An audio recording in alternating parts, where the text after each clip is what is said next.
A veces se utiliza el criterio clasificatorio de nuevo budismo, este budismo en Occidente, budismo fuera de Asia. Es decir, es un budismo que, primero, las lenguas son otras que las lenguas tradicionales, que eran el sánscrito, el chino, el japonés, el pali, etcétera. Es un budismo que habla las lenguas de Occidente, que en parte es una traducción del budismo de Asia, pero en muchas ocasiones es una adaptación, en la línea esta de los medios hábiles, es una adaptación a un nuevo contexto. Realmente ese contexto son los contextos de la modernidad. Entonces, este budismo en Occidente, pues nos lleva primero a encontrar este símbolo, esta bandera. Esta es la bandera budista, que la pueden encontrar en diversos lugares, un poco por todas partes, la pueden encontrar por todas partes del mundo occidental, donde hay lugares, centros budistas. Es muy común que haya centros budistas.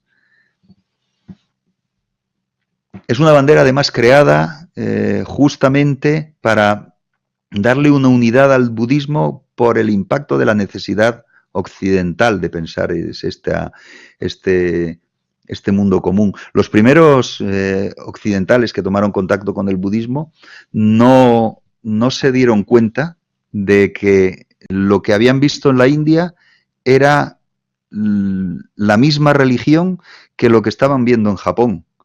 No se dieron cuenta porque es que era tan diferente lo que habían encontrado en Sri Lanka, por ejemplo. Hablaba de la India, pero en la India ya no quedaban, en Sri Lanka. Lo que habían encontrado en Sri Lanka era la misma religión. Se dieron cuenta cuando empezaron a traducir lo que les estaban diciendo, y detrás había una misma figura, que era Buda, que en un caso le llamaban Buda, en otro caso Butsu o lo que fuera, Fo, en China le daban distintos nombres, pero detrás estaba la misma figura. Entonces se dieron cuenta de que era una religión que tenía un impacto por todas partes en Asia. Y ya esas elucubraciones occidentales en relación con todo esto llevaron, pues, por ejemplo, a que se construyera esta bandera con todos estos colores que simbolizaban, pues, entre otras cosas, la diversidad del budismo. Pero a su vez, no sé si se han dado cuenta que en este mundo de creencias líquidas en las que vivimos, en esto que podríamos llamar hipermodernidad o transmodernidad o como quieran llamarle, pues la pertenencia en el budismo no es tan firme como en otras opciones religiosas. Eso es lo que a veces puede llevar a pensar a algunos que no se trata exactamente de una religión, porque quizá las pertenencias no son tan simples. Algunos budistas o muchos budistas, a mí me ha ocurrido en las investigaciones que he hecho sobre el budismo en España, me ha ocurrido hacer largas entrevistas y no conseguir una identificación budista o religiosa hasta a lo mejor después de una hora de acoso, a ver, en relación con cómo se siente, cómo es lo que sería la identidad budista. Porque figúrense, hemos estado hablando antes de anatta, cuando les preguntas, ¿tú cómo te identificarías? ¿Te identificarías como budista? Y la contestación es un larguísimo discurso en relación con la impermanencia del ego. Y por tanto, que cómo se va a considerar esta persona algo si no se puede considerar nada, puesto que todo momento es un morir y un renacer. Eso es muy característico de la idea de cómo algunos de ellos procesan el término bardo, que veíamos de liminaridad. El mundo sería un bardo permanente, una consecución permanente de bardos, de instantes liminares, porque entonces, claro, ¿cómo va a haber identidad? ¿Cómo te vas a identificar como budista, ¿no? Entonces, claro, es un asunto bastante complicado a la hora de determinar este estas cuestiones. A veces justamente se identifican por la vía negativa, lo que veíamos antes del nirvana, por la vía negativa, por lo que no son cuando les preguntan. Les dan la opción, por ejemplo, en el censo en el Reino Unido, le dan la opción y le dicen, hay toda una serie de casillas y entonces empiezan a decir, bueno, cristiano no soy, tal no soy, tal no soy, tal no soy, y si le dicen que tiene que escoger alguna y hay una que se llama budista, pues probablemente termina optando por eso o lo deja sin contestar. En el censo británico se sacó, se encontró el doble de lo que se pensaba que había de budistas, porque se había hecho previamente una aproximación en relación con los centros budistas que había y la gente que podía caber y se encontró muchísima más gente que se identificaba como budista en el momento en que tenía que escoger frente a lo que no se sentía, ¿no? Entonces, bueno, pues ese es un asunto. ¿Cuántos hay? Pues en Australia y Nueva Zelanda en torno al 2,7% de la población estarían en esa línea. Tengan en cuenta que en Australia hay mucha gente que viene de China, o sea que eso también tengan en cuenta esa diferencia. Los grandes números en el budismo fuera de Asia los marcan poblaciones de origen asiático, es decir, budismo, lo que podríamos llamar budismo étnico, ¿no? En Estados Unidos, 3,5 millones, el 1,2% de la población, pero es que claro, ahí hay que ver toda la gente que proviene de Tailandia, de Sri Lanka, etcétera, que hay. En Canadá 280.000, en el Reino Unido 280.000, en Francia también en ese entorno, el entorno de 280.000, Alemania o menos 210.000, Brasil 300.000, en Italia unos 110.000 y vamos a pensar un poco más en el caso español, ¿cuántos budistas habría? Pues las estadísticas, por ejemplo, la Federación de Comunidades Budistas de España dice que deben de ser en torno a unos 90.000, 80.000, 90.000. Otros plantean que estarían en el entorno de 40.000. Pero claro, habría que añadir los simpatizantes. Por ejemplo, el Pew Research Center en el tema de religiones dice que habría unos 10.000 en España. Es muy difícil saberlo, entre otras cosas porque no se pregunta. ¿Qué ocurriría si se preguntase en el censo? Esa es una de las... porque estuvieron a punto de incluir en el último censo una pregunta sobre religión. Quizá aflorarían, como pasó en el caso británico, toda una serie de budistas que se consideran más budistas que cualquier otra cosa. Aunque no te vayan diciendo que son budistas, pero se considerarían, si tuvieran que escoger, se considerarían quizá más budistas que cualquier otra cosa. ¿O qué ocurriría? Y esto a lo mejor lo tenemos no muy tarde. ¿Qué ocurriría si se incluye una casilla en el impuesto de la renta en el caso español? Aquí lo que les pongo es el caso italiano. En el caso italiano, vean que el 8 por 1000, en el caso español es el 0,7%, el 8 por 1000 se lo puedes dar a alguno de los grupos y vean que hay toda una serie de grupos y el penúltimo por abajo es la Unión Budista, la Unione Budista Italiana. Entonces tú, si tienes que pagar impuestos, hacer tu declaración de la renta y quieres firmar para darle el dinero al Estado o a la Iglesia Católica, a los adventistas o a las asambleas de Dios o a los valdenses o a los luteranos o a la comunidad judía o a los ortodoxos o a la Iglesia Apostólica o a los bautistas o a los budistas o a los hinduistas, quizá firmes en Unión Budista, en el caso que estuviéramos hablando de la española, firmarías por ese dinero que o se lo das al Estado o si tienes una simpatía, esto es lo que estamos hablando de los simpatizantes, si tienes una simpatía por el budismo, pues probablemente pusieras tu firma o pusieras tu cruz en budistas. ¿Hasta qué punto tú te sientes al 100% budista? Pues esa es una de las características de estas identidades difusas que son modernas por una parte y también son muy características del budismo, del nuevo budismo o este budismo entre occidentales que podemos encontrar. Entonces, ¿qué es lo a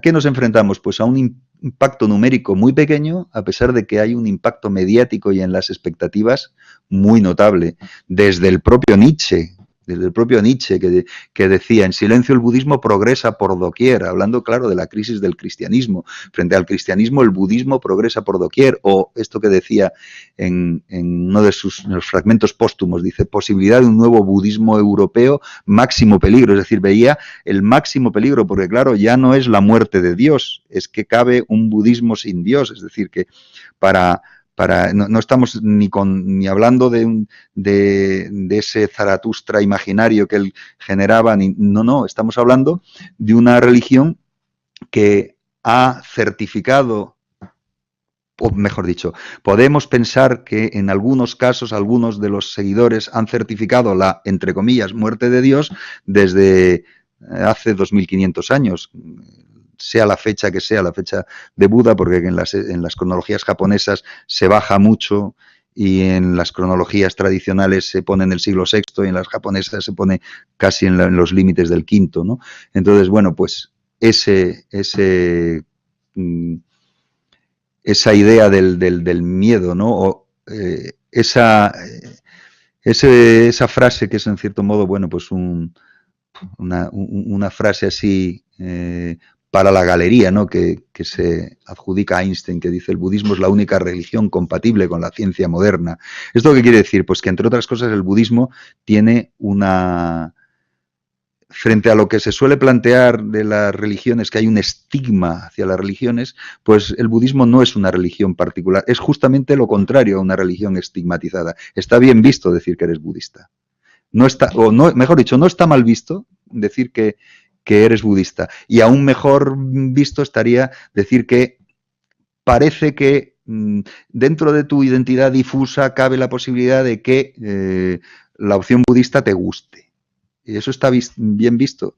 Y a lo mejor, si lo piensan, ponen otros nombres que no sean budismo ahí, ya sea hinduismo, ya sea islam, ya tal, la percepción por parte de cualquiera no sería la misma. Entonces, bueno, pues téngalo en cuenta en relación con esa idea de que se trata de una forma moderna, entre comillas, de entender este asunto. Una forma incluso ultramoderna, podríamos decir, ¿no?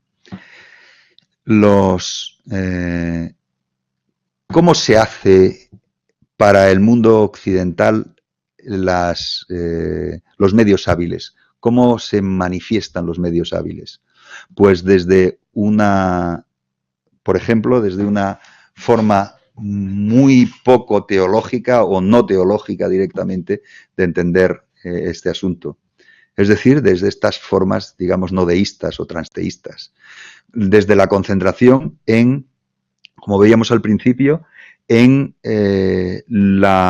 menos la doctrina y más la práctica, la autoayuda, el autoconocimiento, las técnicas de meditación, generando un producto que es un producto ya completamente moderno, que es la desbudistización de una técnica sistemática budista de meditación, como es el tradicional sati budista, que tiene dos grandes textos, bueno, el Maha Sati Patana Sutta y el Satipatthana Sutta. El Satipatthana Sutta, si lo quieren leer, yo les aconsejo que lo lean en la traducción que hace Abraham Vélez en los Majjhima Nikaya, que está publicado en la editorial Kairos de Barcelona.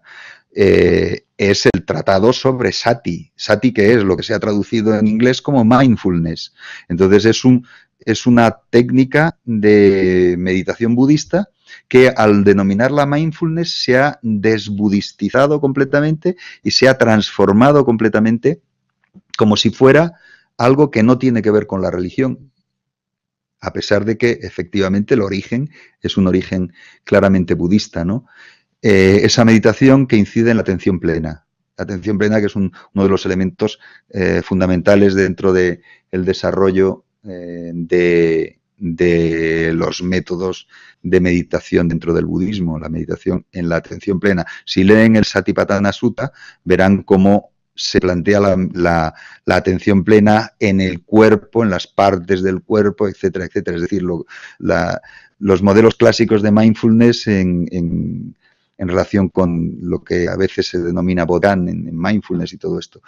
Bueno, además de más cosas que el Satipatthana Sutta desarrolla. Entonces, bueno, pues dense cuenta, ¿no? Las posibilidades que plantea ya no solo los medios hábiles en la, entre comillas, adaptación al mundo moderno, en que lo puedes dejar en un budismo sin divinidades en absoluto, un budismo sin rituales en absoluto, un budismo sin textos casi en absoluto, o incluso un budismo que solo que ya no sea ni visto como budismo, que sea directamente una técnica sin más de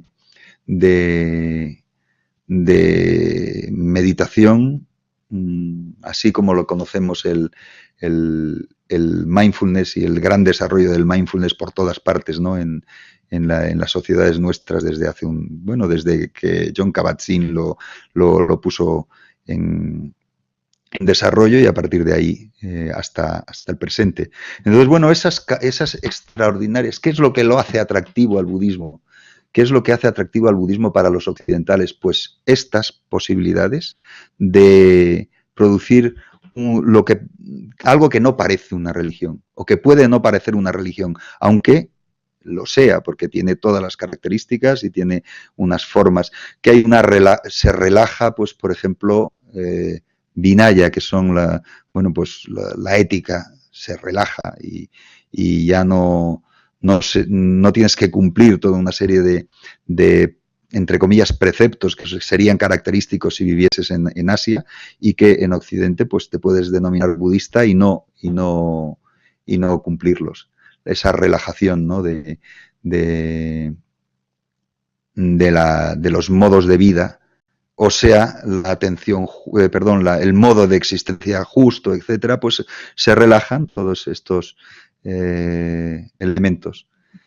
Y nos encontramos, pues, con incluso lo que nos encontramos es con, les he citado mindfulness, pero hasta hay otro elemento que desde mi punto de vista es interesante, que es lo que se ha hecho con el budismo zen en ciertas escuelas, y muy particularmente estoy pensando en la escuela que se llama Sambo Kyodan, que Sambo Kyodan en japonés es el equivalente a Triratna, o sea, 3 joyas.